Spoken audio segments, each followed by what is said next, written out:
Good evening, ladies and gentlemen. Welcome to another edition of Encryptid Connections. I am your host, Kyle. Man, it feels like it's been a while, guys. Happy to be back, though. Very happy to be back. Life happens, things happen. It's one of those things where you want to be doing this stuff as much as you can, and things get in the way that interrupt it, and all I can do is what I can do. I hope you guys understand that. If I could be here 5 days a week, I probably would. I thoroughly enjoy every chance I get to spend with the wonderful folks who support this channel and who are passionate about this topic and these topics that we discuss. But just life has a way of intervening in things, and you can't control that stuff. So I do what I can. I am trying to get back on a regular schedule, at least one show a week. I'm going to start going back up to the property again, probably this weekend. If not this weekend, then next week I will. And then so we'll have that stuff too. I still have audio that I have not gone through, guys. Like I have probably, I don't know, between 18 and 22 hours of audio that I still have to go through from the last couple times that I picked up the SD card from the recorder. And it's just been sitting. I just haven't had the time. A lot of changes. There's been a lot of changes. Maybe we'll talk about that in another show. But tonight, we are not going to talk about that. I just wanted to give you a little brief, explanation for why things have been kind of inconsistent. Let me say first, hello to everybody in the chat. Thank you so much for being here, guys. I love you all. You know that. Sonia, hello. All the way. Sonia, by the way, I hope you're being safe. I heard there's a volcano going on over there. This is crazy. The world just seems to be upside down. Every time you turn around, there's some kind of crazy, natural disaster or something going on. So Sonia's all the way in Iceland. I hope you're safe. You don't need to go any closer. Watch it on TV. That's good enough. Joe and Jesse with Hellbent. I'm not sure if it's both of you guys, but they said they're driving, won't be in the chat for a while, but listening. Thank you guys. I love you both. You're amazing. Mike Stone, thank you so much for being here, brother. My brother Fresh, as always. Wonderful folks. Carson, Colette, Hope, Sharon. Thank you guys for being here. I love you all. We are here. They just confirmed Joe and Jesse are here. Right on. Anyway, let's get into it. Tonight, guys, really excited for this guest. I watched him recently on our friend Lauren Smith's show, Nightcallers Radio.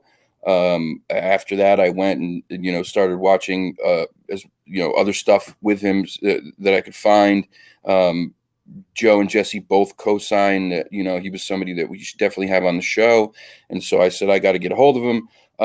Everybody, please give a warm welcome to our guest tonight, Mike Ann from Tactical Bigfoot and Where's My Sage podcast. How you doing tonight, Mike? What's going on, brother? I appreciate you inviting me in and your guests being here and your chat that's following us, and Joe and Jesse, of course, for getting me that thumbs up. So yeah, they're wonderful folks, man. yes, like I said, if they give a cosign, that's all I need to hear, man. So I like to start like everybody else. For people who don't know you, because I didn't know you prior to a couple weeks ago when I saw you on Lauren's show. Like I said, it's impossible to know everybody. And I hope when I tell people that, I hope nobody takes offense to it, because there's just so many people out there doing this now. Whereas, 20 years ago or 15 years ago, it was like kind of more hush hush. Yep. People didn't talk openly about it. So there might be people here who still don't know who you are. I'm glad that I know who you are now. But for those who don't, tell us who you are and how did you get your start in this field? Well, so not surprising that you didn't know who I was. I have managed to I kept myself underneath the radar till just about the middle of COVID. And during that time, I spent a little time with Seth Breedlove and the crew there on the trail of Bigfoot, the journey. And wonderful people. Yes. And Seth put my name out there front and center, and I'm like, okay, guess I got to come out now. And on that note, and it's kind of ironic that we'll go there and then we'll really get into how I got into this mess, because Joe messaged me first thing today, as soon as I got out of work. And as I'm checking my Instagram, he's like, congratulations. I'm like, congratulations on what? Well, Small Town Monsters has Monster Fest, and I actually will be a guest, and I'll be doing some presentations at their Monster Fest next June, the last week in June. So you guys are the first ones outside of Instagram and my Facebook to know about that. So that's amazing. I found out today as I got home. I knew the announcement was there. I knew it was going out. I just didn't know when.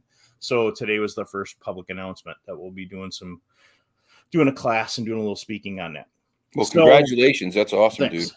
So I have a background in criminal justice and archaeology. And because of my career, I've been hanging out in the law enforcement field for over 20 years.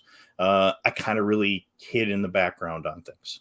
So my health's been on and off over the years. A couple years back, I was out sick and I was messing around on the old Google, and we had a coworker that joked that he was related to Bigfoot. And so, being bored, joking, sitting around a computer, I start Googling Bigfoot sightings and find a sighting not 5 miles down the road from me in the local newspaper. And I'm like, okay, here, joke's on now. He's been bragging about being related forever. I do, a group text message to a bunch of guys I know that work in different fields. And a couple of guys came back and said, hey, we got some coworkers looking for these things. And a buddy of mine that worked for an environmental agency said, hey, our agency releases one Bigfoot and one mountain lion, one Bigfoot with one wolf. And I'm like, okay, here we go. Well, the mountain lion thing kind of dung me back to a couple years before, where I was talking to another representative of this agency, and they mentioned that, hey, it's Christy London. Hey, Christy. She is my co-host on Where's My Sage, yes, the podcast we do. So it's awesome. She got in to join us quick. But this gentleman, I was asking him about mountain lions in New York City because I had a really big interest on big cats. As a kid, I volunteered at the local zoo. So I had the primate house and the big cats in the small zoo I volunteered at on either side of me. So I was always, fascinated by the large primates and big cats. And we've got a lot in common, Mike. I don't mean to interrupt you, but no, it's okay. I am a huge, I'm so fascinated by big cats. They're my favorite animal in the world. Like, I haven't had the opportunity to work with them, but that was like my dream job. Yeah. That's kind of where I went, and I've switched careers so many times over the years. I mean, I've always kept one, but I've always had a little side thing, as you'll see as we go along with this craziness. but as I talked to him, he's like, I don't believe the big cat thing. Yes, there was the one that we had go through. Yeah, it's a good one. But he said when he was working the southern part of New York State, Western New York State, he had seen a lot of things that they couldn't explain, and a lot of them kind of referenced the topic of Bigfoot. But like I said, it's in the back of my head. It comes forward when I see this message, so I get on and start searching because now I'm laid up, so I'm watching YouTube and Instagram and Prime, and I come across Seth's Small Town Monsters, Beast of Whitehall, which is, law enforcement based sightings, which really got me interested. I love the Adirondacks. And at the same time, I came across a channel out of Western New York, Ryan Reading, so Western New York Bigfoot. And I saw he was down in Chautauqua County. That's where this gentleman said he was working some of the times. Then I found a Bigfoot festival down there. And I ended up going down to the Chautauqua Lake Bigfoot Festival. And while I was down there, I got to meet Ryan. He was down there, and we kind of talked and hit it off. And he introduced me to Steve Culls, the Squatch Detective. Steve's been featured on so many different shows. He's helped, he's been on Monster Quest. He's helped out with Finding Bigfoot. He's National Geographic stuff, and he's a private investigator. Well, a couple hours after I talked to Steve, he sends me a Facebook message, join his group, and I went out and we went on our first investigation up in the Adirondacks. Nothing happened. And I said, okay, this is what I want to see. Because I figured if I went out, I happened to be up there for a conference. If I saw Bigfoot my first night out, I'm just walking away. If I heard something, nothing happened, which generally happens when you're out doing this. Nothing happens. It's a great time with friends in the woods. Steve then introduced me to a bunch of other folks, the folks at Nesra, who have been around forever. Again, those guys, the original core group, were the New York folks that were featured in some of the original Monster Quest stuff. And then I got to introduce some folks down in the Pennsylvania area, Eric Altman and his crew, and it's been a wild, crazy ride since. I have not seen one myself, but I've talked to a lot of folks, a lot of credible witnesses. Yeah, we took Christy out. She's a psychic medium, and we took her out for her first Bigfoot investigation, and we kind of used her as bait that night. Kind of left her down the trail and went out to check the area. So she's still with us. She makes it through, but she then drags me off to haunted houses to do investigations like we did last weekend. So that's maybe payback. Yeah, it's payback. So I've talked to military folks. I've talked to law enforcement folks. I've got a couple of folks that go with me that are biologists. One of them did have an encounter in South America with a military unit. I've talked to some of his folks that were with him, that would surround their careers, their families, the whole bit, what they saw. And it's been kind of interesting, just this path. And again, having that background of going to school for archaeology and anthropology and criminal justice, talking to people and hearing their stories and the traditional stuff that's out there, it really keeps me going on what we can do. And things are really spread out in the folks I work with. So I'm an independent, but I work alongside of some really great folks, including some of the folks from Project Zoo Book. I've got a project going with Doug Hychek. We're kind of, I bounce some ideas off him once in a while from the Monster Quest series. And he's also got the new Legend Meet Science 2 coming out with Meldrum. So we're working on some things. As you saw, we're kind of, I try to get out there. It's a learning experience. It's also a great time to teach kids and folks about nature and what's out there. And occasionally you may find something that you're going to, document and put there. It's just awesome, so away we go. So it is. It's such it's one of those things where this is not like something that you just kind of like. This is something that you really have to have a passion for, right? You really have to enjoy the mystery, the trekking through the woods, all that stuff. This is not something I think that most people just go, yeah, it's okay. And, that's just not what this field and this subject matter is. People who are into this are into this. Yeah. They love it.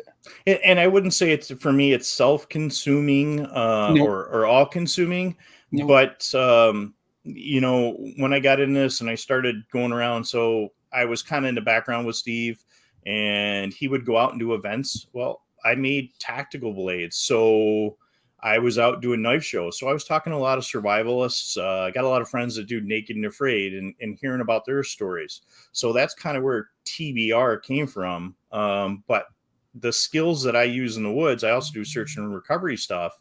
The equipment that we use, it keeps my skills up to date. And that's a big thing. And I spend more time on a thermal camera. Well, it's got than most of my coworkers do. I've probably got at least 3 hours a week on that particular thermal. There's 2 or 3 others that are floating around, looking. So if we're out doing a search and rescue and we've got thermal drones up, yeah, I can, yep, that's a deer. That's something else, and what you can hear and what you can see. Not, like I said, not everything that goes bumping at night is Bigfoot. Right. Absolutely. And it's important for people to understand that too. One of the things that happens often, I think, is these misinterpretations of sounds that people hear. You get often, right? So, like you talked about this with Lauren, people hear owls often, and they think it's a Bigfoot, or it's because it sounds monkey-like, or it's some of the things that we've been presented with in the past that have been purported Bigfoot audio. Are not. They're other animals that somebody has said, oh, this is a Bigfoot, because they're just misinformed, or they're not educated on all these things that are out there, because there's a lot out there, and it's more likely that when you're in the woods, you're going to hear normal animal noises than you are going to come across a Sasquatch. I mean, this is just the way this works. But real quick, Joe said this to me the other day. He said, Mike's probably the most innovative researcher out there. Let's talk about that. So what is it that you're doing, that you think you can do, or we can do as a community, to kind of to push the envelope, to start with new, bring new techniques forward, or to incorporate techniques that are already existing into this field? All right, you asked for it. So I've got a couple different projects going. Like I said, we're working on the UV hair collection project. That's something, after talking to Doug, when I got ready to film my show, trying to find the best light to light my partner up. So, you start out with, it's probably not going to work because I got my green screen on, but, we'll start out with some green light. So hence my face is gone, and you go to the blues, and the reds, and you just keep changing and trying those out. Well, I finally got to UV when I was filming. So I reached out to Doug and I said, hey, have you ever filmed with UV light? So our good old UV light, which will actually pop on, which you can see pretty good, with any of the samples. Because what I noticed is that UV light will shine one particular color, but when you run it through a digital camera or a digital microscope, some of those filters in there will kind of sort out the UV light. So he came back and said, yeah, I got some samples, and they had come back, and they got a really interesting. There's no medulla in them, and you can see that purple light kind of going through the middle.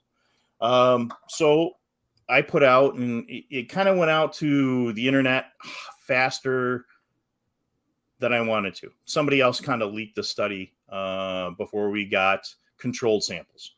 And that was my big thing, was getting a hold of controlled animal samples. So we knew what cow looked like, what pig looked like, whatever, and compared them to these unknown samples. So, if we take, I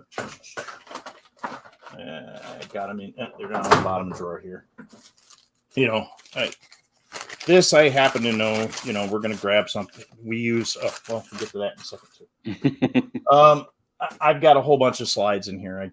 Sorry, I had moved everything around. We were away for the weekend.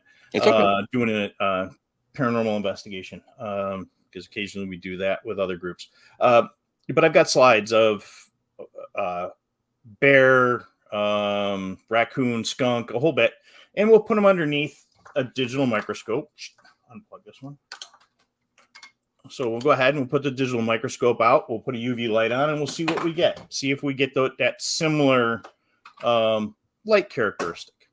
So I've asked folks to go ahead and how we're going to document those things.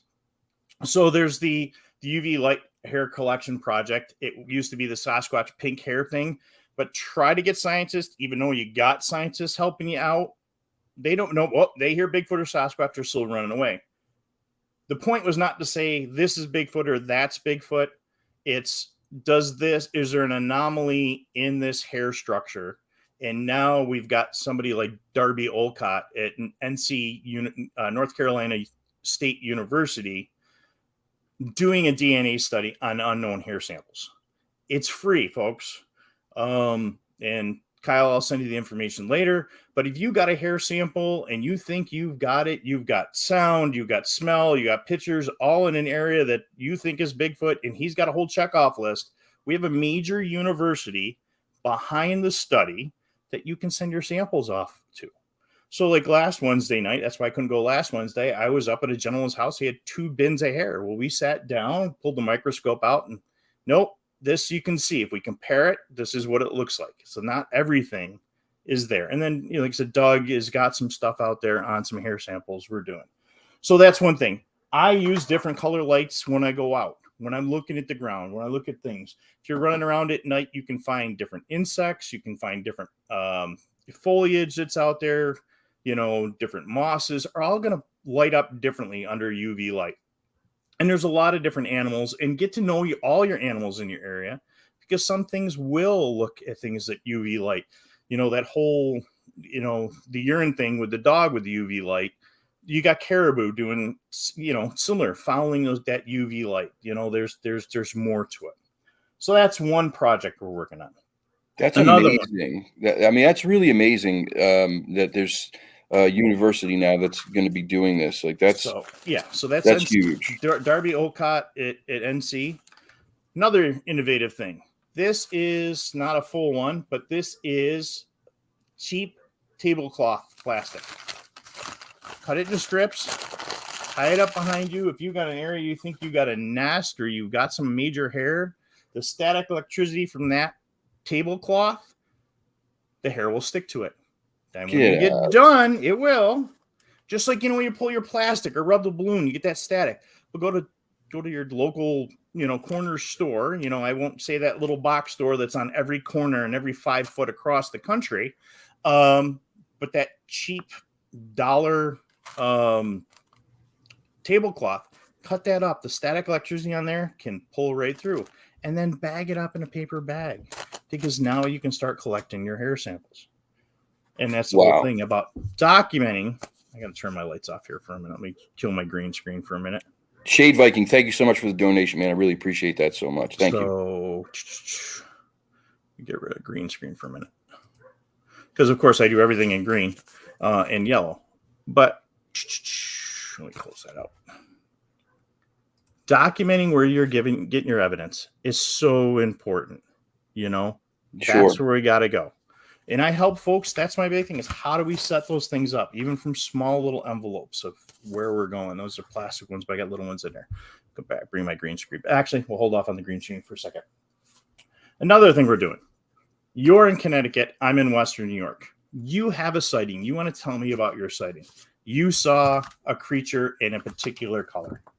It's brown. It's gray. What's brown or what's gray to me is one color compared to you. So what I'm doing, I'm sending you to your local hardware store. Get me a paint sample. Brilliant. And I know this particular brand. I went to X, Y, and Z, box store, or I picked up X, Y, and Z paint sample. Get the big ones because they're nice. Though you got a whole bunch of them in there. or you can do the little ones. You know, like I said, this is what we're doing. This is how I want to know. When I talk to a witness now, I want to know what colors you're looking at so I can take a look. Because when somebody says it's gray, well, it was gray, black, and white. Well, gray, black, and white. Now I can have an idea of what gray, black, and white. We can take it to somebody like Scott from the Bigfoot Mapping Project, dump that info into where the sightings are in the area. Gives him more data. Now there's another way of doing things. So I've got a Joe, Jesse, and myself have a great friend, Matt Larson from Central Florida Bigfoot, who is a photojournalist and artist by background. I said, hey, this is what I'm doing. Well, he goes to his wife's another artist and says, well, why aren't you using Pantones? Pantones. I've heard Pantones, but it's not coming. It's the universal color scheme. Mm-hmm. So anybody around the world can go ahead and share those. However, these kits are ridiculously expensive. You can print them as well. So I printed them off as well so we can share them.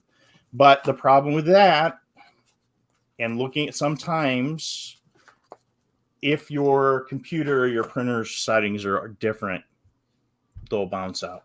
You can also get those great things. Amazon, $14 if you're out doing a show or talking to somebody. You can get them in cloth and carry this in your bag and make notations, which you see in the woods. So go back to my green screen here. So that's one thing, is how we collect things, how we have, you know, where we go, where we're going to grab stuff from is different. You know, taking cheap things like sterilized tweezers with you. So we've got the color schemes, flags, popsicle sticks. So you're hanging out with the kids, you're taking the woods, you take a popsicle stick, you turn around, get your little tiny duct tape. It's bright. It's a 2-part thing. This is going to mark your evidence. So when you find something, I am not a tree structure guy, but there are some things that I may want to look at in nature, or I might find a print or might find some hair. But if I see a structure that may show some breaks, I may want to look at that for hair. So I will flag them out, and I may do little flags like this, or Emily from the forest floor made these cute ones are about this big, you know. No, she's awesome, isn't she? She's yeah. So awesome. So after an interview with Emily, she said, oh, I got to do the flag. So she calls me and says, hey, can I use your idea? Yeah, go ahead. This is easy because this I can use as a trail marker, and I can make them on the way or in the woods. Where we go next from that? Now we've put those things in. Get yourself some cheap paracord, put a ring on the end. You've now found your evidence. So this goes to my search and rescue thing, and I'm giving you the quick blurb on this. I do a measured piece of rope, and I do circle searches. When I find another thing, I drop a little thing. So this whole thing for us in the Northeast, if you look at what I've got behind me, this is a general area we've got up here. You've got some rock, you got some stone. You're going to go back and forth. It disappeared. It went into the zone. Okay. Did you go straight? Did you go at an angle? How did you pick your angle of how you're attacking? This way I can do a circle search from an area. I know I'm going to cover a set distance of 6, 10, or 18 feet, depending on what rope I'm carrying with me. Or this happened with Lauren too. So it's cloaking. It's cloaking. It is cloaking. A good old cloth tape measure. Yep. And I'll actually grommet rings on the back of those setups. You're going to have me change all my background screens on me. This is another important location here behind me. But having these skills, having a good tape measure with you when you're out there is so important. Now, the reason I use cloth and I use the paracord, it's cordage. You trip, you fall, you need to tie something down. Good luck, Christy. I know you got to work. So thank you for coming, Christy. I appreciate it. Having the ability to tie something up is important. So cordage is always important. And again, you can use it to wherever you're going. But having a known setup. Everybody wants to go in the woods, you know, throw their boot next to something. Well, two things happen. You throw your boot down, you're compressing the soil, you're changing the demographic of your, or, the dimensions of your shoe. I am a big proponent of 3D scanning. I have a couple apps on my phone. Current one I'm running right now is Polycam. Yes. And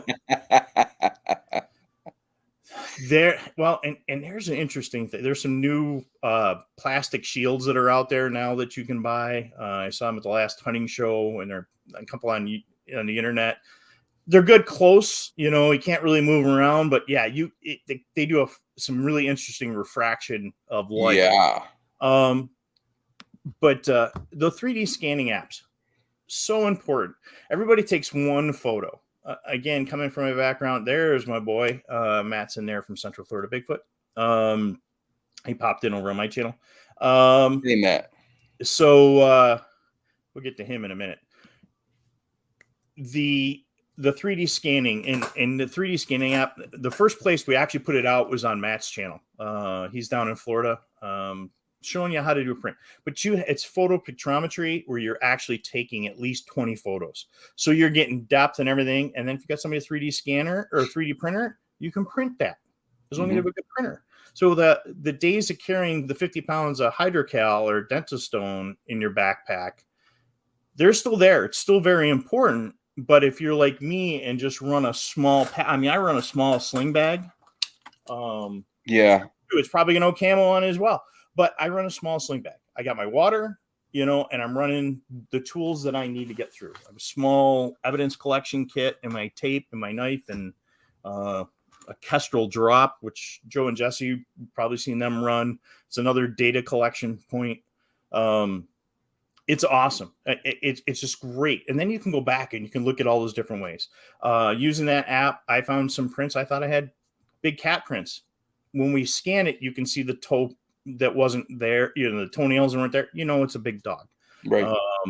So trying to run all those apps. Like we said, the Merlin Bird app, huge. There's bird.net.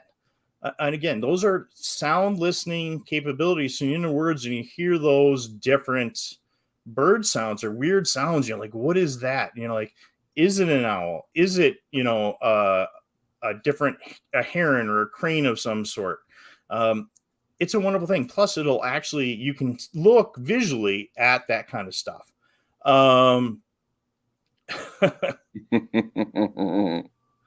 They definitely need those.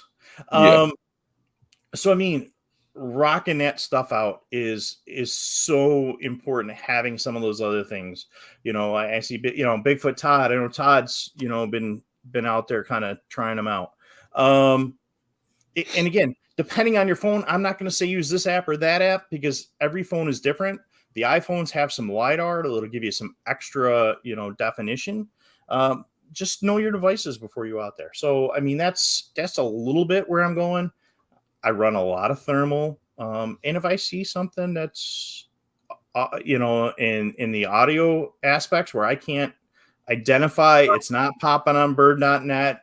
I use iHunt Calls, another app that gives me like coyote sounds and bear and bison and elk. If they're those, and I've looked at those and listened to them with like Audacity and I can't figure them out, they're going out to the OP and then sending them out to, Chris Spencer or David Ellis at the Olympic Project. Hey guys, can you take a look at those kind of things? So, I got about 6 other projects floating around. I've got some new scent stuff we're working on. But that's where I'm at. Is try to open your mind and listen to everybody because everybody has something to offer.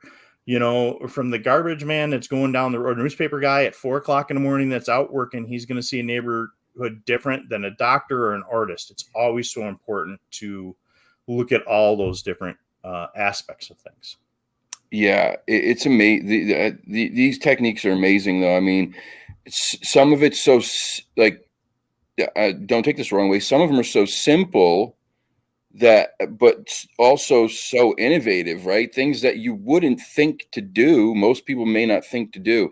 That paint sample is, that's amazing to really get an idea of, like you said, my gray and your gray could be completely different. Right. And then if somebody says, hey, I saw, my beard's shaved off, but it's the same as yours. Like my hair, I keep it short. But Hmm. again, I saw this, we'll take the samples of your beard. We've got some, this shade or that shade. We can compare them and have somebody give me that. Now, does that particular hair sample, if I were to go and look at a tree behind me, are those the colors that match that tree? Mm. Where are you setting up? So this is a site in Western New York. We found a decent sized print down there. And again, there's a lot of days that I go, this can't happen. It's not there. But then I talk to witnesses like yourself or a couple other folks that I know that have been there and been close and bill upright, and there. And I've seen the reaction and say, okay, I need to keep going. I need to find out for myself and I need to find out for those folks. What is it? What are they seeing in the woods? And like I said, it's awesome that, like I said, we got Darby doing the DNA stuff. We've now got Matt with Central Florida Bigfoot. He's now doing his videos when he puts everything into Adobe, to run his videos. There's a button on there that you can pull it as a negative. So now you've walked down your path, and what are your camera filters? And always look at your camera. If you're using a digital camera, and something I found out with one of the cameras I have, some of them you can click a setting and not even realize you've changed out what the color filters are that are built into the camera. So like I sat out in the front yard the other night, I could go from green to yellow to reds to blues. I can change all that stuff out. And those green shades are changing, those brown shades are changing. But now you've got somebody like when I talk to Matt, because he spends more time on, doing video production stuff, going to a negative, there's a lot of movement in the background that you may miss just because the cameras are picking up certain shades. So we're looking at some of those other camera filters to see if there's some other definitions of light that are out there. And I am not an optic specialist. I'm not a color specialist. It's what can we all offer each other? That's what we look at. Like I said, Matt's the last 2 weeks that he's been out in his area, they've been doing that negative thing. And it's kind of cool because he can superimpose and you can see the definition. Like everybody that sends you the good old red circle, I always say, reverse the color. And you'll see some stuff. And that's stuff I picked up from Coles, years ago. He's like, hey, did you look at this? And hey, I have everything now. I do a reverse. I even do a reverse on my own stuff going, hey, did I miss something? Mm-hmm. So those are a couple of the little innovative projects that we've got going. We got a couple others that are tucked in the back of the head that are going to be, popping soon with some other folks. It's the way to go. So I'm curious, going back, because I forgot to ask this before.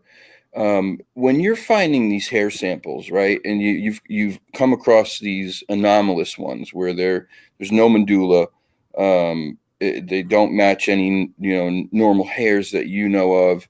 Are you finding clear hair? So some of it will have some clear stuff. So I have not had my hands directly on what Doug has offered. I'll just put that out there right now. Some of the stuff that we have, and like I said, I've even got some porcupine. I've taken stuff from the house, but a lot of it, yeah, it lacks a medulla. And that's an interesting look at things. Even if you look at like the polar bear and stuff, how light transmits. Occasionally I wear an earbud that has a clear tube to it. And if that just catches my collar just right, you'll pick up the black shades from stuff. It's really, it is an interesting thing. I mean, the biggest thing, like I said, when you do find those things, and that's a huge thing with me with the collection, is get that tape measure the location, photograph the whole location. One of the apps I use is actually a 360 photo app where I'm actually taking a picture of the whole area so I can go back and re-look at it. Like if you're doing a walkthrough on a house, basically on a real estate site, and you got that whole VR 360 look. So if I find a print or find some hair, I'll scan that area just to make sure we're getting some of that other data. But the big thing is how you're collecting it, what you're storing it in. You want to store it in paper. Like I said, that's when I talked about the envelopes earlier. There's two styles of envelopes that I carry. I carry a small coin envelope, Mm-hmm. Wow, that green screen and I are not going to get along today. But I will put the same labels that I use on my big envelopes. I'll put on these, put everything inside. That way I have that data. And if it's a big pile, it's going in a brown paper bag with one of those labels. Like I said, now we've got somebody like NC State University. Got to make sure I got that right school down. Doing the study. And you know That's what? amazing. If you're out there, this is the most important thing. Mm. Document everything. Write it down. You know, if I can go back to when I look at things or when I started and all this stuff, you know, yeah, I started with cheap cameras, you know, the little Kodak. This was, you know, prior to the GoPro. You know, it's great, fits in a jacket pocket, and you know, and then I upgraded, and I talked about this recently on dropping my stuff here. Was this little bad Vivitar? Oh, it's horrible, low light. But you know, I've got audio, but Yeah. I've got nothing to, you know, definitive on that. So, but now I got to go back. But the nice thing is, I take pictures a lot of times and stamp those with my cell phone, so at least I can go back to those dates and kind of look at things. But I really should have started a paper notebook day one. I tried it a couple of times and why am I doing this? Because I put everything on audio. Well, then when you build hours and hours of audio files and have, I don't know what I've got over there, 4, you know, removable drives, you know, unless you have some sort of data collection thing, and that's another big thing of mine is getting in and using like an Excel spreadsheet or an Access. Access is awesome. There's some other, if we got some computer folks that you're friends with that might help out with databases, but a database software where you can just go in like Word and just enter everything in and just fills out the Excel spreadsheet so you can search like, hey, at this time of night, what's there? You know, there's a lot of things that folks don't think about. You know, the weather conditions, the moon phases. That's going to say. Yeah. I mean, I got blessed. Like I said, I got in with guys that were the original folks that were doing the original message boards, those Nestor guys. When they set up a command center, there's a guy back with a notebook, with a weather station, with a compass, with a radio, and a pen and paper. And I heard such and such at this. We smelled this. What compass heading? How far are you from camp? It's getting documented. This is the moon phase. This is the temperature. And they're constantly getting that weather update. It's just so important to have that stuff down. I mean, especially us in the Northeast now with the burning stuff in Canada. You walk outside and you're like, why is there 4 fires somewhere? No, fire is Canada. It's not even here. And I mean, that's something you can see on Google Maps now is to really see where those fires are at. Yeah. Gloves. Make sure you go. The basic thing, guys, if you're taking a first aid kit, you have everything for evidence collection in your first aid kit minus an envelope. You got your gloves, you got your sterile tweezers, you know, you got a face mask. So you got the alcohol. Yeah, you got everything you need for evidence collection for sure. Yep. Real quick, Tina, thank you so much for that. I appreciate the super sticker. Yeah, it's really amazing stuff. I just, you know, like I pack light too when I go. I don't like to carry a 50-pound bag on my back. Number one, I'm by myself. I don't have anyone with me. I don't want anything that's going to weigh me down any more than I have to be. But it's not like I carry a cloth tape measure. People would make fun of me when they would see this little sewing tape measure, right? Because, you know, most people carry a big old DeWalt 5-pound giant tape measure. And I'm like, why don't I need to carry that? That thing weighs 5 pounds. And plus that cloth tape you can move it so much better. Yep. You know, the other one's so stiff. I can't, you know, if I need to wrap it around something or whatever, I can't do that. But it's quiet. And like I said, a lot of times, like I said, if I'm not using the rope, I'll put the rings on one of these bad boys and it gives me a weight to throw it up in a tree or put it on a branch. I can walk away and take a photograph. You know, I try to make sure I'm out there with somebody. Just lately, I keep bouncing into bears. It's kind of better to have somebody that runs a little slower than you sometimes or something. But you know, it's so important to have that data collection. And these are quiet. And again, you're not making all that noise. Or every time you get the good tape measures, like you said, DeWalt one, you lock it and then it comes back and then you're fighting and then you're putting it in the middle. Yeah. So, I've learned so much recently about like logging data.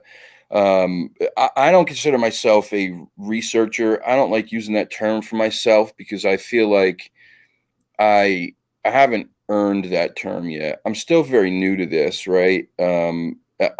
But I've learned a lot from guys like yourself over the last 6 or 8 months. You, Joe, Mike Lucci, Alexander Pedikov, like these guys who've all brought stuff to the table. Alex was the first person to show me one of these 3D apps about taking pictures in 3D, and I was like blown away. I'm like, holy shit, this is crazy. I mean, the detail in that picture now, and what was really kind of a so-so photograph of a possible footprint. Now there's so much detail to it. So I have that app on my phone, and I've used it with these prints that I've gotten, and what a world of difference it's been. I mean, and some of these prints were very clear to begin with, but with that app, it's insane. My notes on my phone, that notes app that I have on my iPhone, has filled up so fast because I'm logging the weather after, like what the weather was like before, right before the sighting or the activity. What was the weather when the footprints were found? What the month, the day, all these things, and it fills up so fast. But you may not know it now. You go back in a year or two, and that's when you might start to find correlations between things and patterns arising. And that's why this stuff is so important to do. Yeah, it's monotonous and it's time consuming, but it's super important. You were so right on that. I mean, like I said, going back to times and sounds and stuff like that. And, like I said, this tree is up or this Land Rover was up for me for a reason. Going down this trail, I heard, something that sounded like a bulldozer, that front end loader hitting the ground or, pounding down, and I'm trying to go back and find that audio because now I want to reach out to like Martin Groves, that's friends with Joe and Jesse, and say, okay, what did you hear in, LBL? Was it similar to this? Or other folks have said, hey, I'm hearing a loud mechanical noise. And again, I know it's there. I know it's tucked back in there. And it's having some of that old data to come back to. Even some of the colors, the scents, the bird noises, and again, it shows migrations on the birds. So if the birds are migrating, do you have those sounds again, the owls or some of the other things that are out there? So that data collection is so important, super important, guys. Real quick, I see your questions. I'm going to get to them probably towards the end of the show. If you can do me a huge favor, put them in all caps. If you're not, it's easier for me just to see them. I've caught all of them so far, but it makes it easier for me to see if they're in all caps, and we'll have Mike answer some of those towards the end of the show. Yeah, it is super important. My buddy Mike Lucci from the CARC, who just the guy's, he's such a brilliant kid, man. His brain works in such a different way, probably much like yours. It doesn't stop working. I've never seen a guy who can take data points and evidence and almost instantaneously he starts organizing it in his mind in a way that like he can pick up so fast on like these even small patterns that arise. We were having a conversation once in a group chat, and he said we were supposed to go on a camping trip up to Vermont to investigate this area that was having sightings, and there's like 6 of us going, and it was supposed to rain. So we were like, oh man, should we go? Should we wait? Mike is like, 82% of Sasquatch sightings in this area have been after rainstorms. And I'm like, where the hell did he get that information from? But he's doing these studies on his own. I mean, it's just amazing when you put this stuff to what its use really is, and you have the right minds to work on it. My mind don't work like that. I can log it, but I look at it afterwards and I just go, yeah, this is too much. I need somebody like you or Mike to go through and look at it and go, okay, there's something going on here. Kyle, I'm a networker, so I'm an idea guy. I come up with something, but then I go look for the folks that can help me out. Mm. So, like I said, the UV thing, I reached out to Doug. I had him on my show, and I'm like, hey, That guy's so brilliant. Hey, let's try this. And it took us a couple months to come back to it. The Pantone thing, like I said, I may have come up with the color thing, but coming up with the actual industrial numbers and stuff, that's the networking, having somebody that's out there, having a musician that understands tone and frequency, it's there, or having a naturalist in your group. I mean, it's the connections we have. That's why I love going out. You mentioned Alexander. I mean, I love going out with him into the woods, because we just go out and sometimes we forget we're actually out there in the woods doing what we're doing because we're chit-chatting the entire way. He's awesome. It's crazy. And Joe, here's another one. He went through, hey, everybody's whining about, infrasound. He goes and gets himself a great instrument, not something that somebody said, again, I do paranormal investigations. I see all this equipment. Half the people can't explain what the thing does. Right. Yeah, it flashes lights. Well, how does it flash lights? What is it picking up on? I know I'm going to get some electronic equipment, some circuit testers or something like that, and might try that. But I know this, if I touch it to a power outlet, it's going to give me, whatever. And I'm not an electrician. I'm going to run completely away from electrical. I'll put that out there. But if you're going to grab equipment, I mean, know how it works. And if you can explain that to us, and even in Joe's case, now with it's a seismograph. I mean, are you getting other stuff? Are you getting underground stuff going on, or it's just there? It's picking out the equipment. It's just so important to grab somebody that knows a little bit about something more than us, For sure. And the equipment thing too, like there can be and sometimes I think, people do it on purpose, some people, and then other people just don't understand. But like, I've seen it often with like the tri-field meters. Yep. People will be using it and they'll have it on the wrong setting, and then they'll freak out and they'll go, look at it's going crazy. It's going crazy. Well, it's going crazy because you've got it a foot from your phone. Yep. It's picking up your phone, and people start thinking like, oh man, this is real evidence. Well, no, because it's tainted evidence, because they're not using it the right way, and they've got it close to a phone that's giving off all kind of magnetic, readings. So yeah, it's very important to understand how it's used, and what it's used for and how it works. But then I have a medium as a partner that I walk into things, and that's a crazy tool.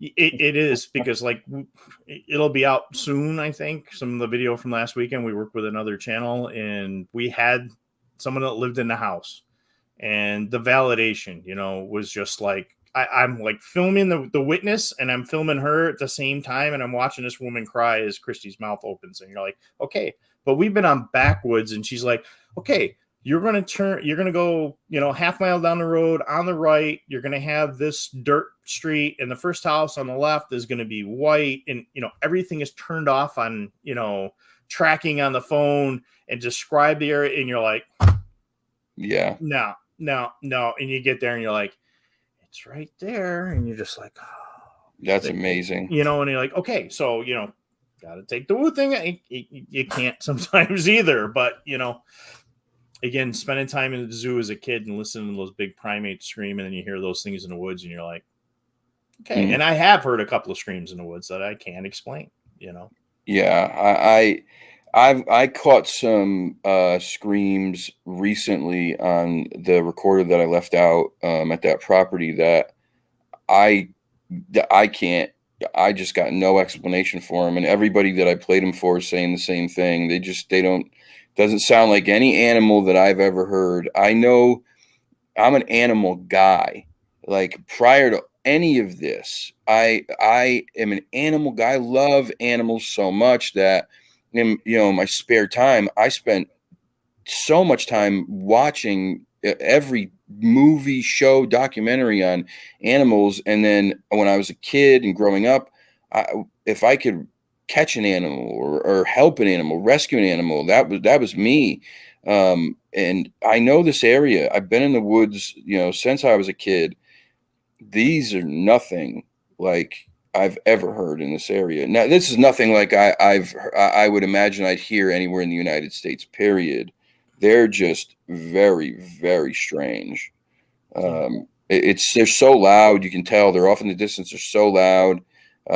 And it sounds to me, it sounds primate. It's this primate-like scream. It's crazy.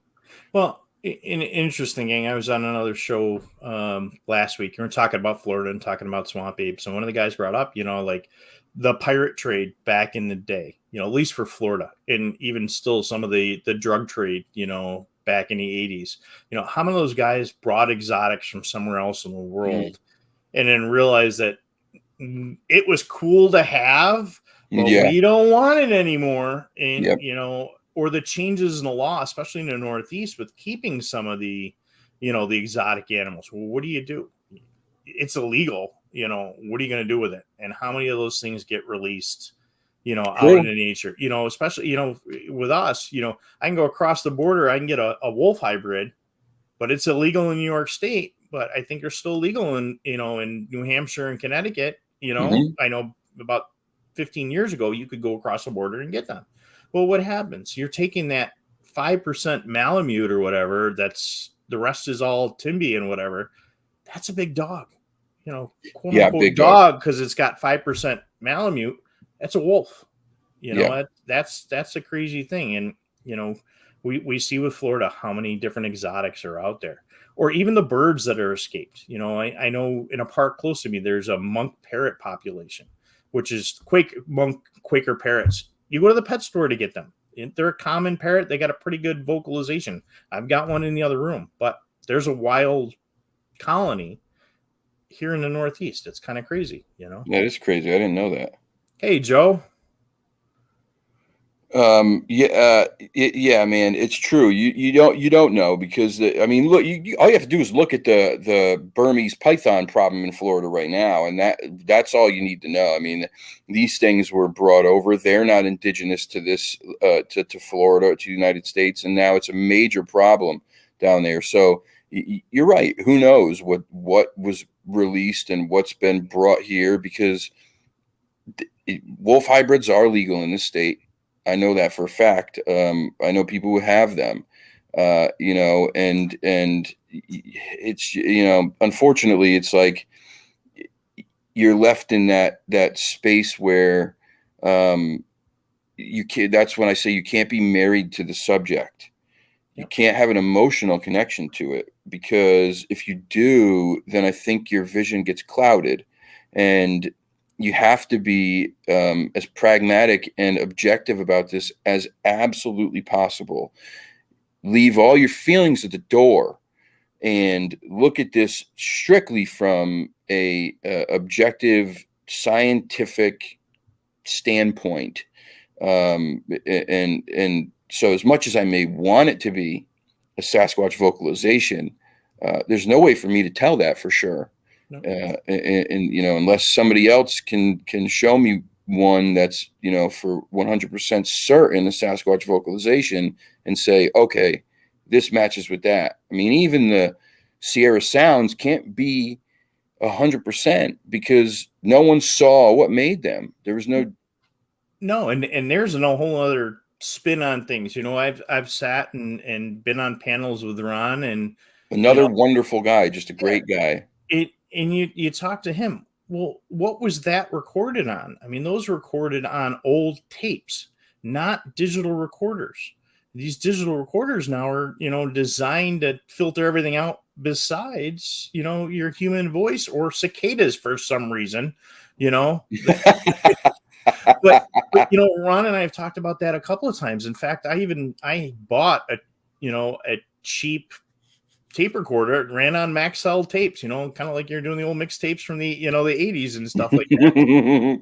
And I gave that to Alexander Petikoff and Eli, and they were out doing something and watching Eli go, what is this? It was like, handing somebody an 8-track or something like that. Like, and Paul Bartholomew's handing him stacks of tapes. Like, what do we do with these? These go into this, and it plays. I mean, we got past the seat, but it's funny. We talk about it a lot, using some of that older technology, going back to the old 35 millimeter cameras, the old video, the old film cameras, because you're not worried about so much with battery. You can still wind them up. You can use that tape. It's not going all the time.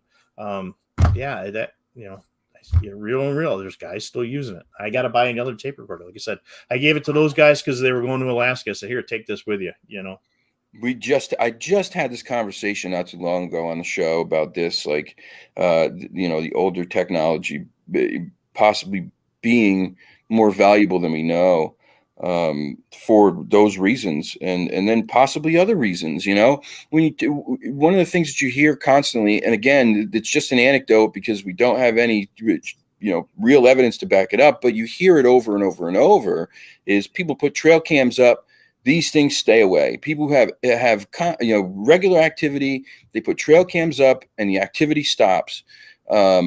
They don't go near trail cams. They don't like cameras. That's something about the camera, the IR, the whatever it is. So maybe if you can eliminate that. Let's see if it'll do it with this one. No, I got my finger off it.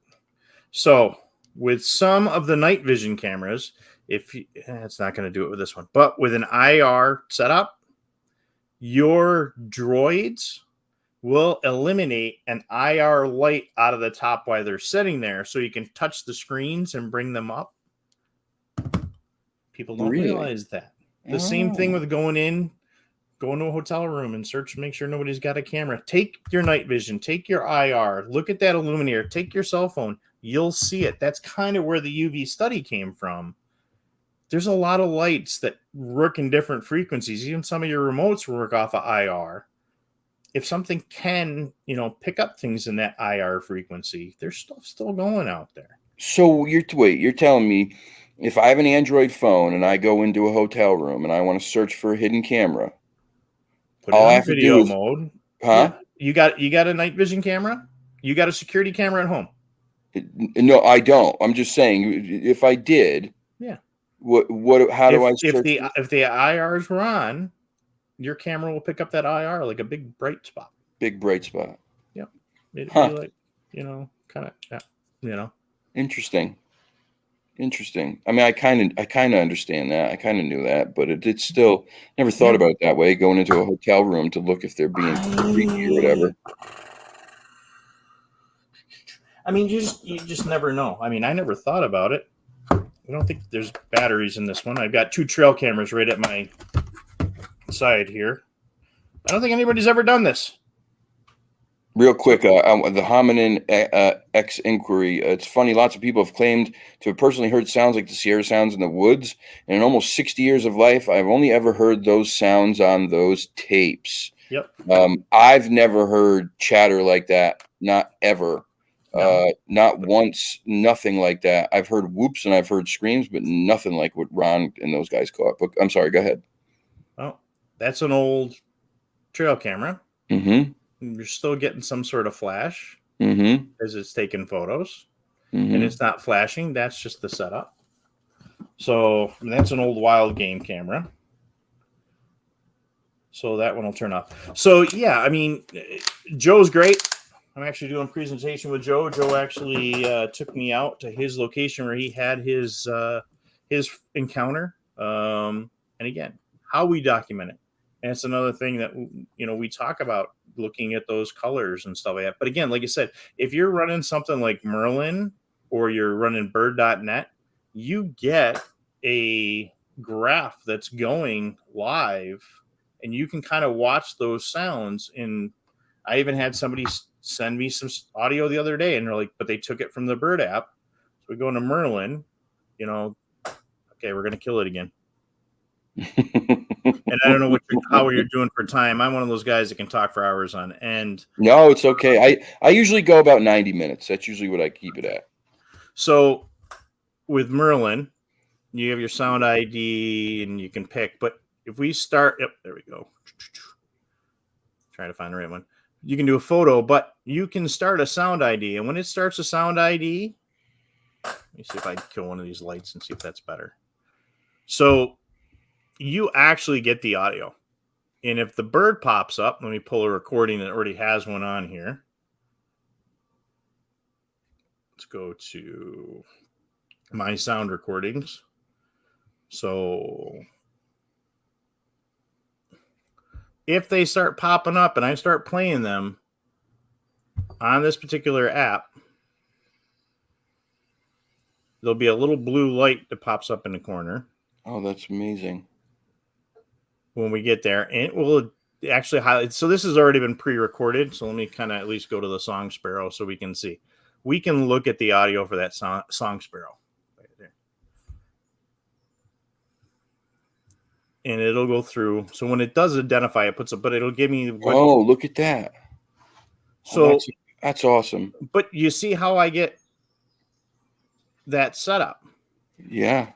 So now I can take that same audio, put it in Audacity, and I can come over to I Hunt Calls, which is another little app that's out here, and I can go down and say, okay, I want to, let's turn some volume on here. You know, let's pick an owl for, say, or pick a pheasant. Pheasant's always an interesting one, you know? You know, or if we go to, this is always a good one that people think is Bigfoot.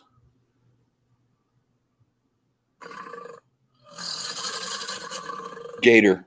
Yep. You know, Gator. That's just it. Or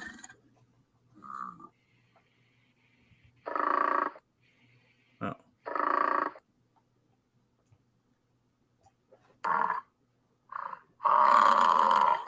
What's that? Is that a cougar? Nope. That is a buffalo or a bison. Oh, damn. So having something like that and being able to pull into your different audio stuff to take a look at it. Here's another good one that'll pop up. I mean,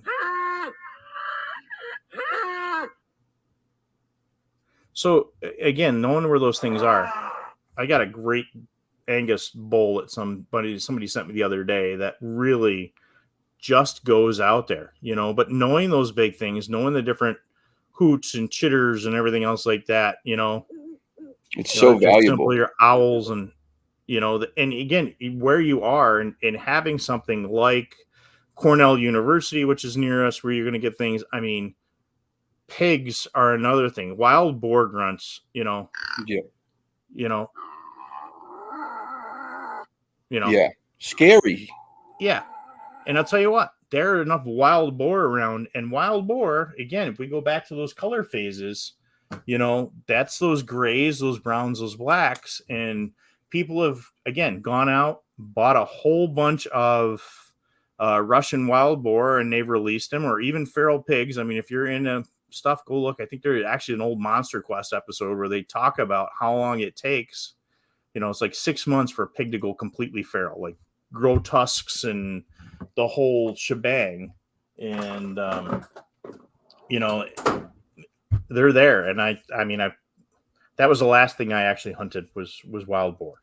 But finding one of those in the woods is just, yeah. And yeah, if you're out in the woods and you hear that noise and you're not educated to it, I mean, and you're out looking for Sasquatch, you may think that's, I mean, it's a scary sound. Yep. It's a scary sound. You know, the porcupines. I mean, how many times are we out with somebody and they're like, "Oh my God, what's that going through?" You talk to hunters, I thought I had the biggest buck of my life coming in. It's a squirrel. Or you can see it plain as day when we're in nice one, Bernie. When we were filming The Journey, you know, with Small Town Monsters, and like, oh, we can hear it come through the woods. And I'm like, I grabbed the thermal, and it was my smaller one at the time. And I'm like, dude, that's wood rats. I mean, it's not there. Or you're, you know, I cover pretty much from New York to Florida. I've been in and out of the different areas, and, you know, armadillos. I mean, man, you really want to talk about something loud is an armadillo. I mean, they don't care. They're just going through the woods. you know. Yeah. But you get a big bear or a moose, you're not hearing them coming through the woods, you know. They Uh, move different, man. They move quiet for a reason. we were filming, you know, with one of those Beyond the Trails with Alexander, and he and I were both running thermals, and Coles and Luca, Alex's brother, had night vision, and they're like, they didn't see the bear that was coming up on us. You know, they're like, oh, even the night vision, we're not. I'm like, and there's a thing, folks, save for your equipment. If there's anything I've learned, going to buy the cheapest possible thing just so you have it will come back to haunt you.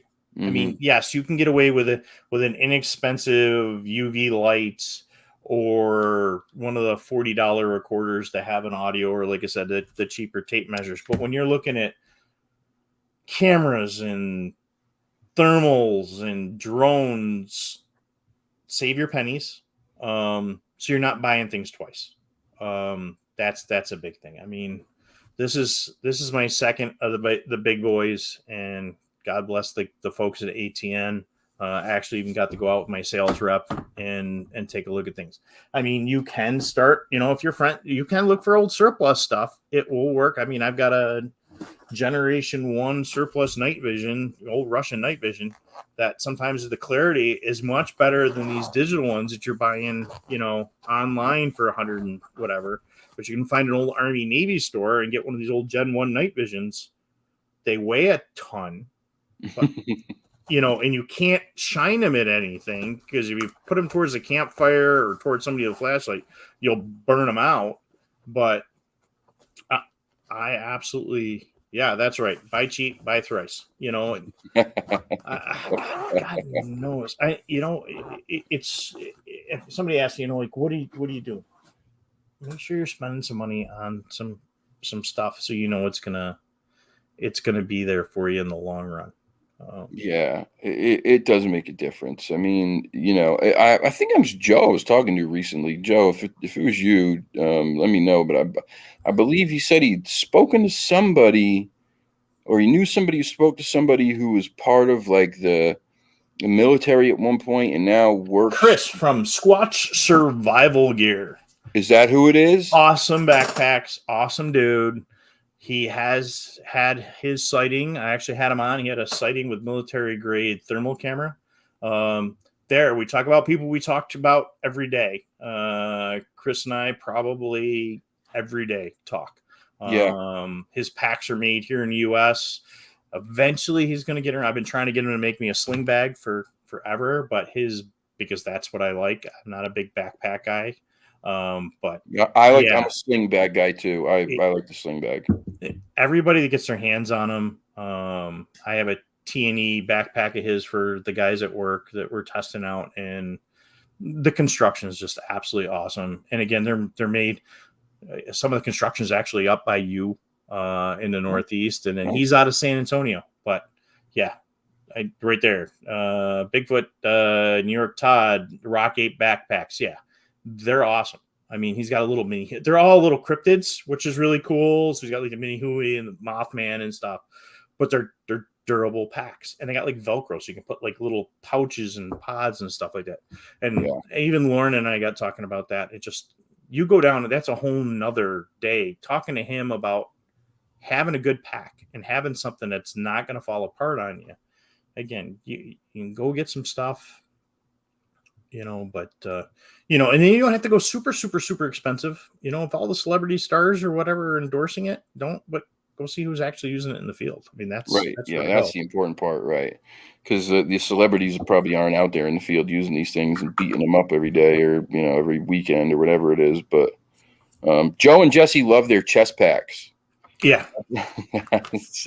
That's their thing. They love that chest pack. I've been meaning to get one too, and I haven't.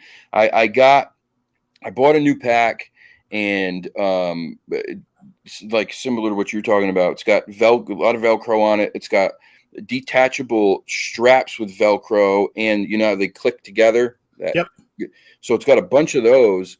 You can actually take the side packs off, the little pockets on the sides. They're about this big. And then you can either you can either strap them on the belt together and wear them as like a fanny pack or on your sides. and there's a pack on the front that's a fanny pack. Looks like a fanny pack. It's a little bigger, and same thing. You can take that off, strap it around your waist, or you can wear it over your shoulder. And so you can take this thing apart into pieces if you don't want to carry the whole pack.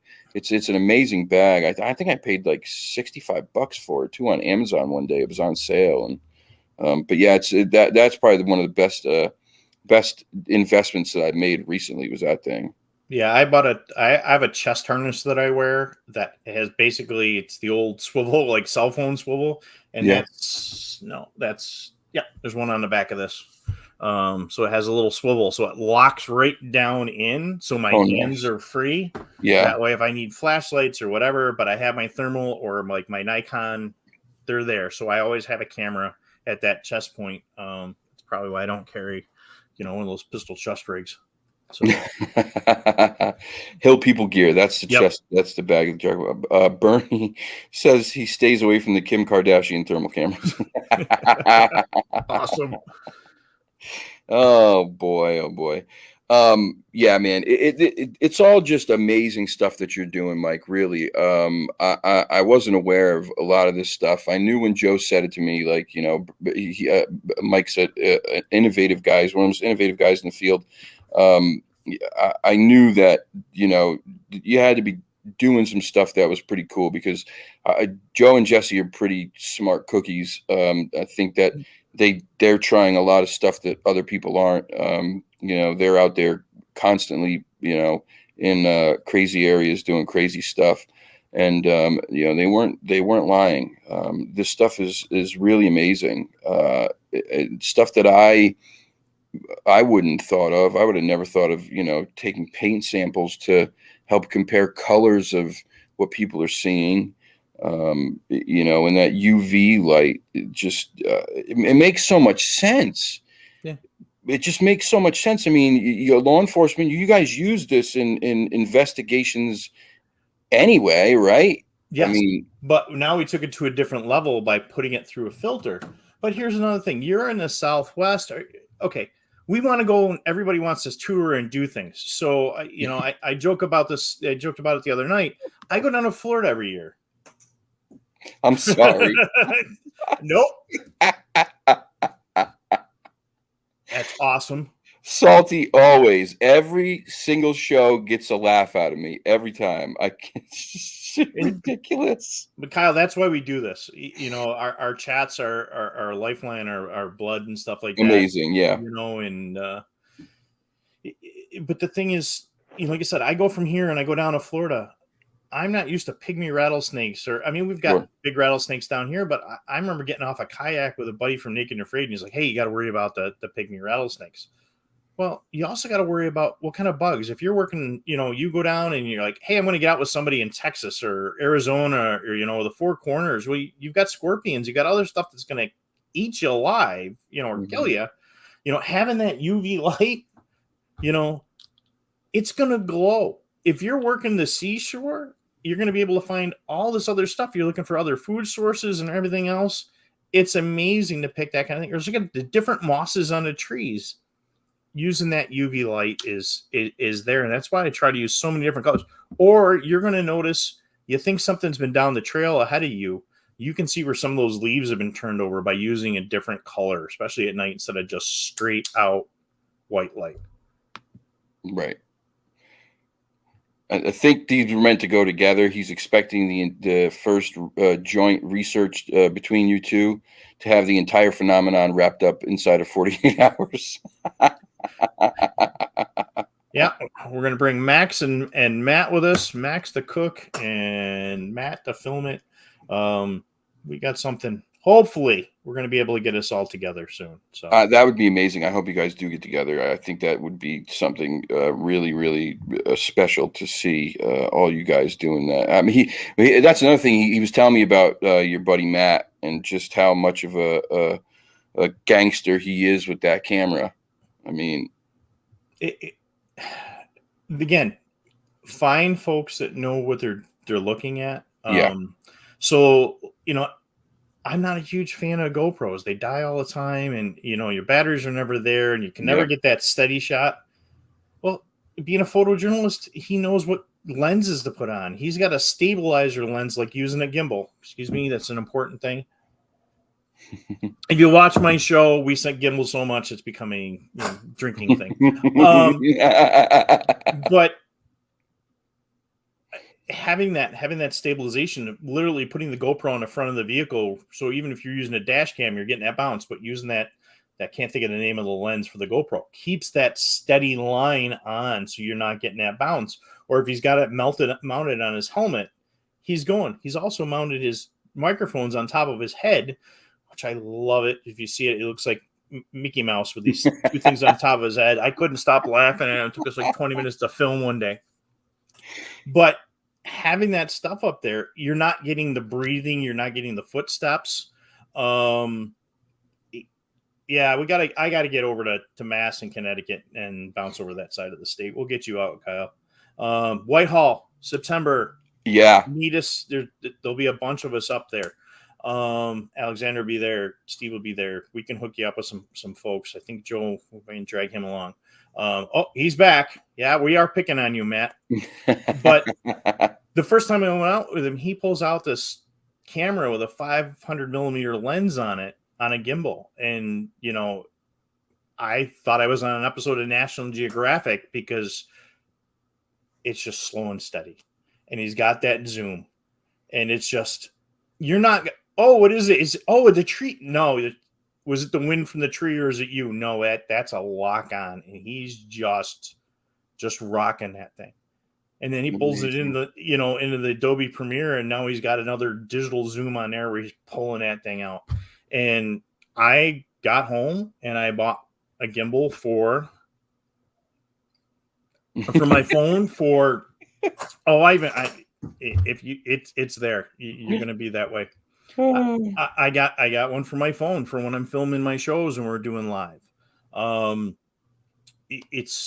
then I went out and bought the Lumix camera. I got the baby brother for it, but it's just amazing to be able to run a zoom lens, in 4K, and not just the GoPro or not your cell phone. I mean, not that these cell phones don't have super zooms on them. And again, take a tablet, have all these apps, have it on a separate phone, not your communication device. So when it dies, is so important. I mean, I even have a radio with a generator in the back so I can plug it in. So, I've talked about this quite often too, is, cell phones are great. They have great cameras for a phone, right? But it's not a great camera. No. Right. In the overall scheme of things, it's amazing that they can put cameras like that in a phone. But when you're talking about nature photography, which is what we're doing, it's not getting the job done. The second you're zooming in, you're losing so much definition. I mean, it's pixelated, it's blurry, it's just not doing the job. But you know what? I got a camera. Probably the beginning of this year. It's the DJI Pocket Osmo 2. And that thing is incredible for what it is, for not being a giant camera with a telephoto lens, for being a tiny camera on a handheld gimbal. I mean, if I had a drink, I'd drink it with you. I know. Wow. Yeah. It's amazing. It really, the footage that I get with that thing is incredible. The clarity is nuts. The zoom isn't, it's nothing amazing. It's still better than my cell phone though, but that little thing works. It's great. Larson, you're not stealing my ideas. He's my PR. So when we talk about like the 3D scanning apps or the bird apps, Matt's the one that I show it to him, and then he puts it out on his channel, because I generally don't put much Bigfoot stuff out on my channel, actually. I would rather share with folks like you that, in your audiences, my folks will see me, and I'll kind of throw a tactical Tuesday in, or a Sunday. But yeah, those lenses on it, I tried to stay away from DJI, and then I ended up, I have a DJI gimbal, and the brand new drone, according to my Amazon and my security camera, just showed up outside the door. So I have the brand new. Oh, nice. I have the brand new one out there. But we've got a couple of DJI thermals, the big monster drones at work that I have to, figure out how to use a little bit more. But again, that's why I spend so much time on thermal, is get my eye on. So Yeah, sure. So let's take the last little bit of this to go some of these questions from the chat that I haven't gotten to yet. I really appreciate this, Mike. This has been no really problem. It's such an amazing show. But let's go back and get some of these questions here that I wasn't able to get to. So Bigfoot New York Todd, does your partner get any kind of psychic readings or feelings from Bigfoot? She does not get psychic readings from Bigfoot or something like that. However, we've been out at locations and she said, at this area at this time, there may have been X, Y, and Z. And then if we go back and research it, we'll find like an old farm. So we can kind of go back and to maybe look for old apple orchards or old structure. So it gives us a point to, bounce off for a nest or something like that. She's put us on a couple of places that had some murder scenes in the woods. Like, you're probably going to come across something not good. And that did happen one day. And that was the creepiest thing, turning down this road. And like, this is a perfect road to set up on. And you're like, yeah, there was a body dump here. Yeah, that's, and you feel horrible for the family at that point. And it's like, okay, that's the end of Bigfooting for the day. But yeah, she usually picks up on that kind of stuff, but not the quote mind speak and everything else like that goes along with Bigfoot. Yeah. Man, I'd love to talk to her. I've been trying to get a psychic medium to come on the show for quite a while. And She'll do it. I've either come across nothing but kooks who were just absolute wackos, or people who were just like, yeah, no, I'm not interested. But that's amazing stuff to me, because I personally have had experience with legitimate psychic medium, with one who was just really incredible, like you talked about, where there was absolutely no way for this person to know anything about my life. And she was, I mean, from the moment we spoke, she was telling me things that there is no way she could have known. Yep. Things about me and my life when I was younger, my grandmother who has passed away, like just crazy stuff. I don't know how anyone lives with that ability. I really don't. To like you said, when she sees something like, okay, there was a body dumped here, like, ooh. So Matt's got a comment down there, Central Florida Bigfoot. And as you can see, he says, or she'll say there was a heart somewhere in that area and there'll be a heart-shaped lake. So yeah. Matt's been with me where we've gotten like, a FaceTime, like, hey, you guys need to look to the right. This is what you're going to find. This is what's here. And you're like, I can't. It's crazy. I get that though. So there's like, it may not be a heart, right? A body part, but there's still a heart. Yeah. A heart. Yeah. Sometimes you have to read between the lines a little bit, but. And it's not like, oh, it's the paragolia. Like you got to do the red. No, it'll be punk. And you're like, yeah, right. Yeah. You're like, Yeah. okay. Joe, yes, you are absolutely amazing. You should take full credit for all of this. Right now I'm giving you a high five through the computer. I know he's being tongue in cheek, but he is amazing. They both are. Him and Jesse are both amazing. Hey, they're the reason that we're running Psionics night vision cameras. Yeah. We've talked a lot about tech, because they're tech heavy, and whenever I like have questions about it, he's helped me with the audio thing, gave me the blueprints on how to build a long-term audio recorder, awesome. To leave out for like a month at a time, which is going to be a pretty valuable asset. Let me see. Let me get back to these questions real quick. Let me see. New York Todd again. How would you collect a DNA sample from a potential scat? Unfortunately, I don't walk around with a stool test kit. Q-tip smear into a coin envelope, then into another envelope? ? You could do that, but I would scatter. I would probably plastic bag that, and probably, there's actually, we did a little blurb on it with Alexander Petikoff's Beyond the Trail of. It's the New York episode. If you go to my channel or you go to Small Town, but I know on mine it's like right at the top. We found some scat. We know it was bear scat. We weren't going, and there's a whole tongue-in-cheek thing that kind of goes with it, with me tasting it. Anyway, but there are some folks out there. I want to say it's Shelly that has a DNA collection kit that's out there, and it is. Again, you can get the test tubes, almost like using the COVID swab test kits. Basically, is what they are. Make sure you got the glove on. Make sure you got your mask. And you want to be as wrapped up as best you can. But yeah, you can do that. We've done plastic bags, goes in the freezer, it's there.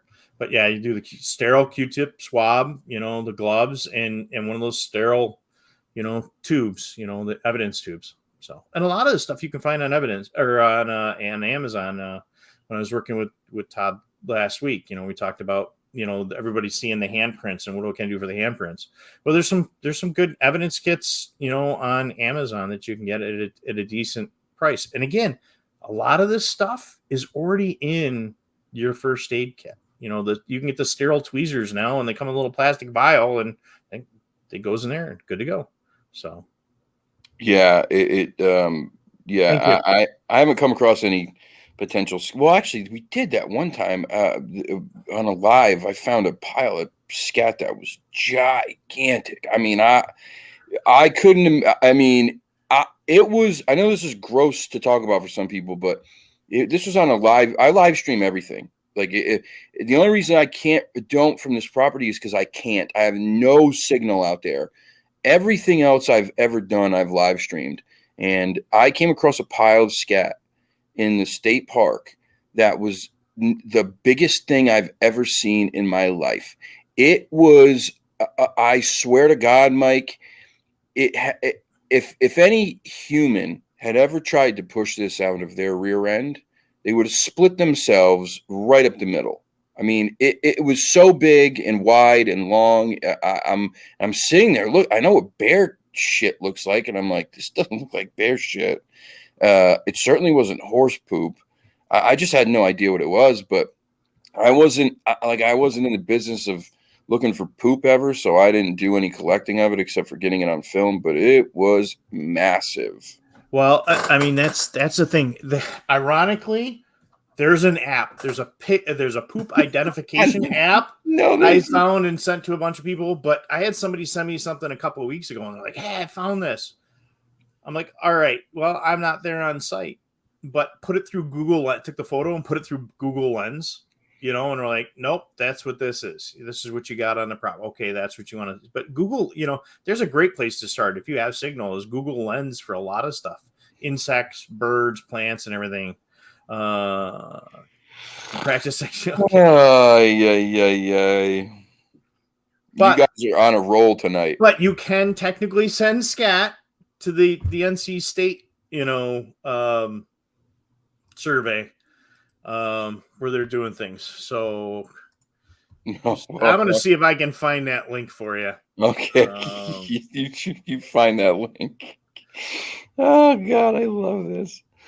Yeah, Salty, you watch that. He says, no way that came out of a normal person. It was just, I've never seen anything like it in my life. It was so big. I mean, it was just gigantic. And it looked like human shit. Excuse my language, but it did. It looked like a human poo. It was shaped like it. It was massive. Massive. If it was a person, they had to have been backed up for a month, at least. It was terrible. Let me see. This is taking a turn. Oh God. All right, I gotta find that. I will. I poop. Joe says it's called I poop. Yeah. Well, I sent it to. Yeah, I've sent it to a couple of people. I got Darby's message here. I'll send it. What's our next question? Our next question comes from my good friend Fresh. Does Mike record audio in FLAC or MPSWAV? Do you I understand? couldn't tell you. Yeah. I mean, there are two file formats, but Yeah. whatever my Sony's putting down, so it's probably coming Right. out as an MP3 or an MP4, and Yeah. then whatever BirdNet is recording at. Okay. So look up, like I said, look up the Merlin app and look up the Merlin and Bird.net. They both have recording capabilities. So most of the time, I'm just running that recorder, and I don't do a lot with audio. If there's something that really piques my interest, then I'll pass it along to those guys up north. So. All right. Bernie wants to know, have you experienced any of the battery drain phenomenon that so many people have reported with their tech? I wouldn't call it battery drain. I would call it user error in my case. This last week, I was like, hey, I got it. We were doing a paranormal investigation till I realized that I left the camera on while we were going. Or grabbing the wrong set of batteries. I've done that twice. Or you get a hot battery that I've had a couple of times, especially like lithiums. If they get over hot, they'll die instantly. But I haven't had the it's going to drain. Now, have I seen the cell phones do the or not cell phones, the mag lights do the light changes and stuff at different locations? Yeah, but again, then I'm usually running a paranormal investigator, running a medium at the same time that's saying, hey, we'll do a light session. And again, I can't explain that either, why those things are going down. But a direct correlation with a Bigfoot investigation, no. I also run a physics app on my phone that does some stuff. And it just, they kind of bouncing back and forth. But I've never had a direct Real quick. Hey, Josh. Hey, Bigfoot Lake buddy. How are you, man? Thank you for stopping by, buddy. Yeah, Josh, great dude. Him and his wife both have channels. That has to do with this stuff. He does a lot of personal sightings and encounters, and he reads them on his channel. And he's great at it. Real quick, Bigfoot Todd says might good idea to share how to collect a sebum sample from potential handprints. I believe what that greasy stuff is called, Doug, I think, was the person who coined that term, is Alba Vernix. That's what Doug's using. Yeah, is the Alba Vernix. That's what he's using, Alba Vernix. I had this on my car after leaving an area not too long ago. A giant handprint and what looked like forearm print. You could see pores, look like goosebumps, almost hair, and then that grease, like this weird waxy. Yep. It stayed there for like 2 weeks, even through rain, man. And that's the kind of stuff. So what he's looking for is really to get that sterile Q-tip. I took samples. Take that swab, stick it in the fridge or the freezer, and then reach out. But that's part of the sample stuff. So if I just sent it to you on Facebook, but if you don't mind, I'll drop it in the comments. Go for it. So it's going to pop in mine or it's going to pop in yours. So I'm going to drop it here, and let me know if you get it on. Oh, it just went to my channel, so I'm going to throw it into our private chat. It's on here too. It is. Okay. Yep. Perfect. That's with amazing. This new StreamYard thing, I don't know where we're popping back and forth. So that's amazing. That's great. Thank you. Yeah. So I took samples because I reached out to people, like you said, reach out to those who know. I reached out to the people I thought would know. I said, what do I do? And they said, take a Q-tip, swab that thing, just swab it, put that Q-tip in the bag, just take a few samples, just, take as many as you can and keep them. And so that's what I've done. But I'll gladly send them out to the college, man. Yeah. And, and the question was, how do you take a print that's that big? And, now I'm thinking about it as I look over in the corners, go to the store and they've got that contact paper for the cricket cutters. Yeah. For the transfer, you can use some of that. Or, you can go buy the good print stuff, from, an evidence collection company or something like that. But in a pinch, you can run down to, your local box store and pick up that stuff, or, the transfer sticker for, vinyl.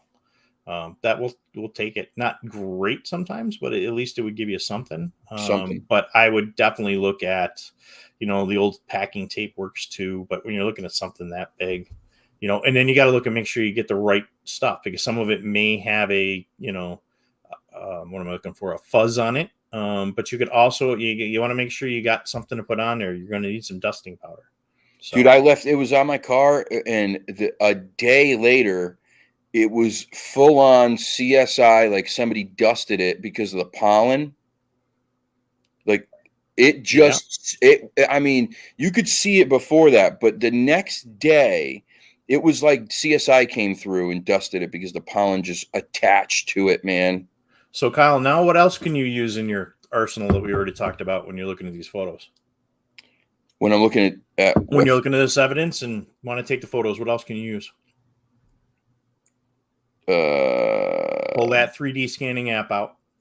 Oh, yeah. If they're on a tinted window, or if you got something to back that up, put a backer back there.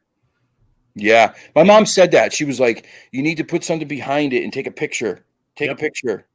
And I'm like, Mom, how does my mom know to do this? Hey, you sit around watching CSI, you pick up some of these things, and some of it's TV magic and some of it's not.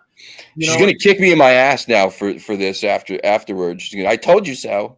And again, that's why I'm using different color lights. Again, I'm not saying everything in the woods is Bigfoot, or it's not, but there's so much data collection. There's so much we learn.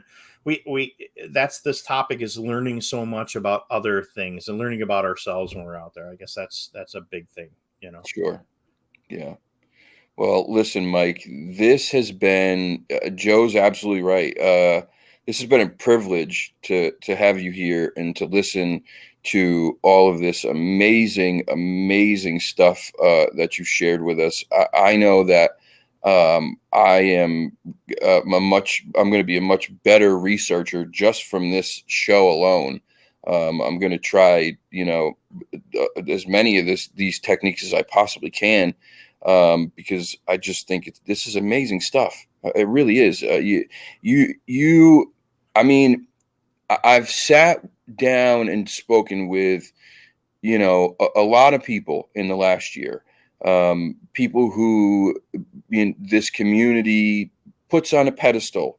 And I can tell you right now that I haven't got anybody who are on those proverbial pedestals here. Maybe with the exception of Doug Hychek, who's just a brilliant friggin' genius. The guy's just so fucking smart. Excuse my language. But with the exception of Doug, those other people haven't brought this stuff to the table, man. You really are like, this is innovative stuff. And it's really exciting for me to see new stuff, to see people trying different things, and to bringing these different techniques into this field, because I complain about it a lot, but I'm not doing much about it. My mind doesn't work that way. But one of the complaints is, how do we get this? How do we make this better? How do we push this forward? And this is how, man. This is how. I appreciate it. And like I said, there's not a lot of stuff on my channel because my numbers aren't there. They are for my Where's My Sage, but that's more and the whole purpose of Where's My Sage is getting you off the couch. It's getting you out and experiencing life. But when I get to talk to folks like yourself, and I appreciate tonight a lot, because I just touch a whole another group of folks that can go out and data collect. When I get on and talk to Joe and Jesse, and we're out places and they can spread the word of what we've seen, or like I said, I try to get to Florida with Matt and use the stuff in the field where I've got somebody that can run a camera while I'm trying to explain. I can't always explain what I'm doing. If I'm doing presentations, Joe that was in there earlier that I mentioned there, who keeps changing his name all over the place. What's Hominid Inquiry. Yeah. we're doing a presentation in 2 weeks in New York, and I had the blessing of him taking me to the site of his location.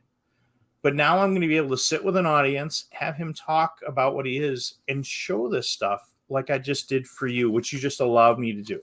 So now, again, if we got a kid or we got a family that might be interested in getting out there, there we go. Like I said, grab that $5 worth of or $2 worth of rope and just go. Just know what it's at. Do that thing. I'm just so. My thing was I was so sick of everybody. There he is, still here. Was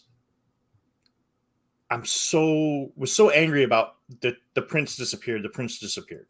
Well, one, was it water or rain that pooled there?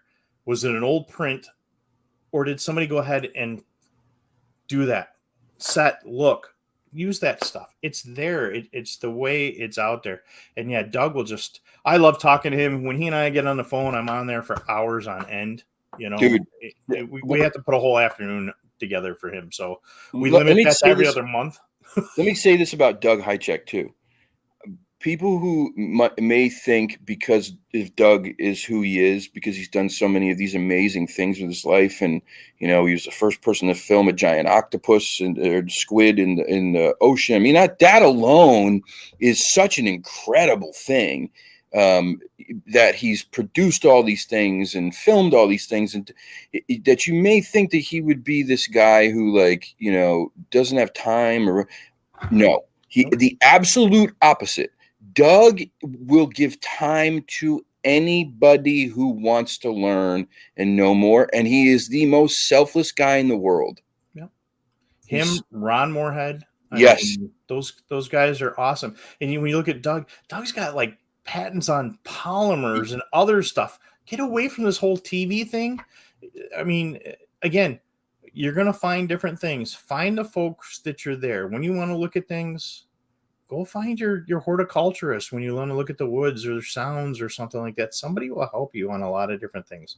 That's fresh. That's awesome. I thank you for putting that out there. So yeah, the people in the chat are asking for it. People are subbing to the channel, Mike. I hope we could get some more folks to see what you're doing and to help the channel grow and to go to the podcast and give you support, because man, you deserve it. Well, I appreciate it. Like I said, you guys are the first ones to find out that I will be out at Monster Fest next June. That's so awesome. It'll be an evidence collection thing we're working on with those guys. At least that's what they asked me for. So that's so awesome, man. Well, I think you're gonna have a good time. Those guys, they're great folks, man. And Kyle, you got to get to Whitehall. I mean, I do.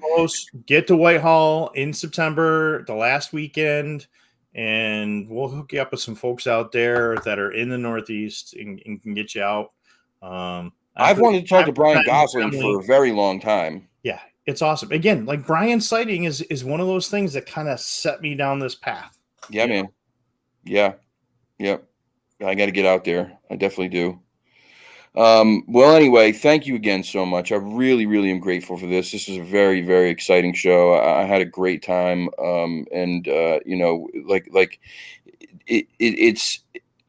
These are the things that get me excited again, right? Because you can get to a point where you go, I'm worn out.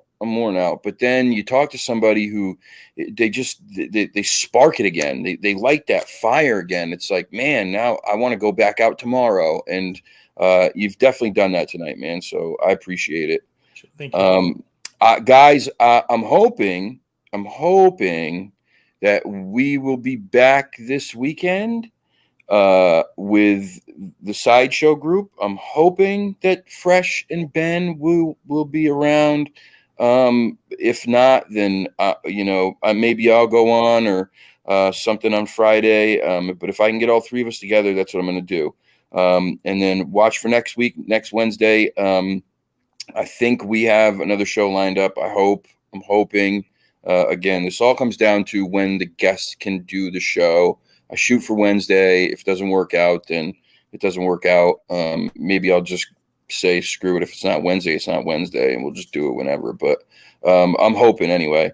But thank you guys for being here so much. Like I said, I'll be back on Friday. If Ben and Fresh can't do it, then I'll do it by myself. But hopefully those two jokers will be there. I love you guys so much. You're the reason that I continue to do this. Your support, it blows me away. And the comedy, I'm telling you right now, I needed these laughs tonight more than you know. And you delivered. You guys rock. I'll see you on the next one. Till next time, take care. Good night.